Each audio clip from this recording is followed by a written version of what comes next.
दोस्तों, चांदी की रफ्तार ने आम आदमी के दिलों की धड़कनों को बढ़ाने में कोई कसर नहीं छोड़ी। 2 लाख के पार जा चुकी चांदी जिस रफ्तार से भाग रही, उसे देखकर ऐसा लगता है कि आने वाले कुछ समय में सिल्वर की कीमतें 3 लाख तक भी पहुंच सकती हैं। हालांकि पिछले 1 हफ्ते से चांदी के दामों में जारी तेजी और गिरावट ने निवेशकों को डरा दिया है। इसी बीच बहुत सारे एक्सपर्ट्स का मानना है कि चांदी में अभी और करेक्शन आना बाकी है। दोस्तों, सोमवार को इंटरनेशनल मार्केट में $82.67 प्रति आउंस के रिकॉर्ड हाई पर पहुंचने के बाद कॉमेक्स चांदी की कीमत $71.300 प्रति आउंस पर खत्म हुई, जो कि शुक्रवार को रिकॉर्ड हाई से $11.37 प्रति आउंस या फिर $13.75 की गिरावट थी। 2025 में सिल्वर की बढ़ती डिमांड और सप्लाई में कमी के चलते लगभग 180% बढ़ गई। दोस्तों, सैमसंग द्वारा लिथियम आयन बैटरी से सॉलिड स्टेट बैटरी में बदलने की घोषणा के बाद इंडस्ट्रियल डिमांड बढ़ने से चांदी की कीमतों में भारी बढ़ोतरी हुई। इसी बीच चीन और अमेरिका के बीच भी चांदी की कीमतों को ज्यादा या कम करने के लिए भी एक अंदरूनी जंग चल रही है।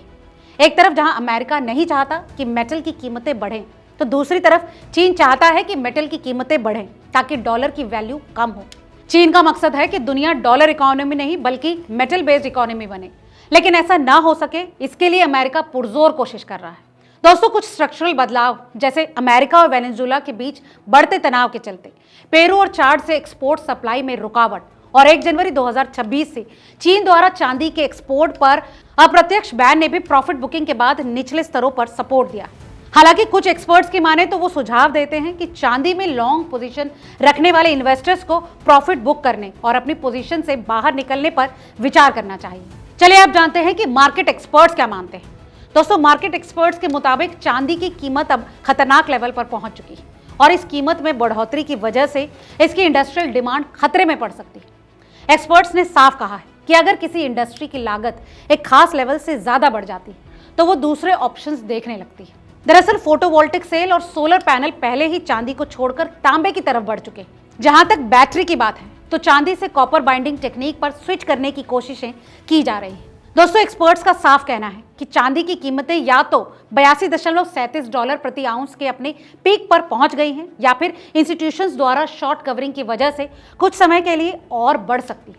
ऐसे में ये फरवरी 2026 तक $100 प्रति आउंस के लेवल तक पहुंच सकती है या फिर उसके करीब भी जा सकती है। इसके साथ ही एक्सपर्ट्स ने चेतावनी दी है कि फाइनेंशियल ईयर 2027 में इस सफेद धातु के मंदी की चपेट में रहने की भी उम्मीद है और 2027 के आखिर तक इसमें 60% तक की गिरावट आ सकती है। दोस्तों, इस बारे में या वेल्थ के डायरेक्टर अनुज गुप्ता ने सिल्वर इन्वेस्टर्स को पुरानी बातें याद दिलाई। उन्होंने सलाह दी है कि सिल्वर की कीमतों का इतिहास रहा कि एक मजबूत बुल ट्रेंड के बाद इसमें भारी गिरावट आती है। हमने ऐसा 1980 में देखा था जब हंट ब्रदर्स ने कथित तौर पर दुनिया के सिल्वर रिजर्व्स का लगभग 1/3 हिस्सा जमा कर लिया था। इससे एक्सचेंजों को मार्जिन मनी बढ़ानी पड़ी, जो कि पहले ही शुरू हो चुकी है क्योंकि CDX ने मार्जिन मनी 25% बढ़ा दी।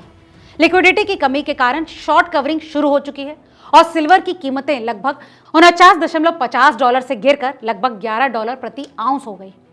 दोस्तों, 2011 में भी ऐसा ही हुआ था जब सिल्वर की कीमतें लगभग $48 प्रति आउंस के लेवल पर पहुंचने के बाद 75% गिर गई थी। दोस्तों, अगर आप भी सिल्वर में ट्रेड करते हैं तो इस पूरे एनालिसिस पर आपकी क्या राय है, हमें कमेंट करके जरूर बताएं और वीडियो अगर काम का लगा हो तो इसे लाइक और दोस्तों के साथ शेयर करना ना भूलें।